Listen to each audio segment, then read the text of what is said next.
क्या दोस्तों आप जानते हो जो इजराइल देश का सबसे अच्छा और प्यारा और करीबी और बड़ा और मजबूत दोस्त इस टाइम सामने आपको नज़र आ रहा है और दिखाई दे रहा है और बन के दिखा रहा है अमेरिका मुल्क। वो इजराइल का दोस्त नहीं दुश्मन है। वो दोस्ती तो सिर्फ लालच से और अपने फ़ायदे के लिए दिखा रहा है अमेरिका और अमेरिका की सरकार राष्ट्रपति। क्योंकि आप पिछले वक्त में देखें तो सबसे ज़्यादा खून यहूदियों का ईसाइयों ने बहाया है। क्योंकि ईसाइयों का मानना है उनके ईसा मसीह को सूली पर यहूदियों ने चढ़ाया था और यही उनकी दुश्मनी की सबसे बड़ी वजह है। यहाँ तक कि 1933 में जर्मनी के ईसाई हिटलर ने पूरी दुनिया में जो 90 लाख यहूदी थे उनको ढूंढ ढूंढ कर चुन चुन कर मारा था।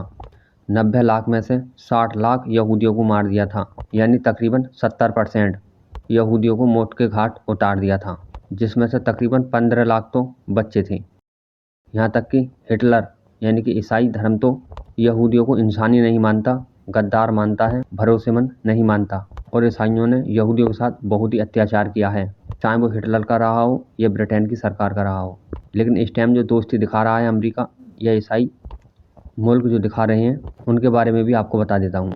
जब हिटलर 1933 में यहूदियों को ढूंढ ढूंढ कर मार रहा था, उस वक्त कुछ तो फ़िलिस्तीन में बस गए जो अब इजराइल का हिस्सा है और इजराइल मुल्क है। कुछ कनाडा चले गए, कुछ अमेरिका चले गए, कुछ इधर उधर पूरी दुनिया में अपनी जान छिपाकर रहने लगे। और आज ये तादाद अमेरिका में भी बढ़ गई है यहूदियों की। जो अमेरिका का राष्ट्रपति बनता है वो पूरी दुनिया का सुपर पावर मैन माना जाता है राजनीति के हिसाब से। अब जीतने के लिए राष्ट्रपति के पद के अमेरिका में वोट चाहिए, इसलिए वो यहूदियों का और इजराइल का समर्थन करते हैं अमेरिका की राष्ट्रपति और सरकार। क्योंकि अभी 2022 के राष्ट्रपति चुनाव में भी अमेरिका में एक सर्वे कराया गया था, फ़िलिस्तीन का समर्थन कितने अमेरिका के यहूदी करते हैं और इजराइल का कितने समर्थन करते हैं अमेरिका में रहने वाले। तो 56% इजराइल के समर्थन करने वाले थे और फ़िलिस्तीन के 22% समर्थन करने वाले थे। यानी कि इजराइल के अमेरिका में समर्थन करने वाले आधे से भी ज़्यादा हैं। यानी कि इजराइल का समर्थन करने वाले अमेरिका में डबल से भी ज़्यादा हैं। अब वहाँ के राष्ट्रपति को चाहिए वोट, तो वो ये दिखाने की कोशिश करते हैं अपने हर आने वाले चुनाव में सभी प्रत्याशी कि मैं हर घड़ी में इजराइल के और यहूदियों के साथ हूँ। और अमेरिका के सदन में भी यहूदी कई नेता और सीनेटर यानी सांसद हैं।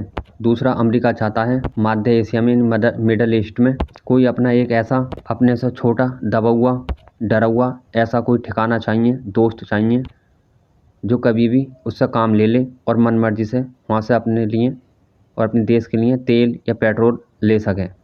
अगर अमेरिका के राष्ट्रपति या अमेरिका सरकार इजराइल का समर्थन नहीं करती है तो जो अमेरिका में वोटर हैं 56% इजराइल का समर्थन करने वाले, वो वहाँ वोट नहीं देंगे, दूसरी पार्टी का कैंडिडेट जीत जाएगा।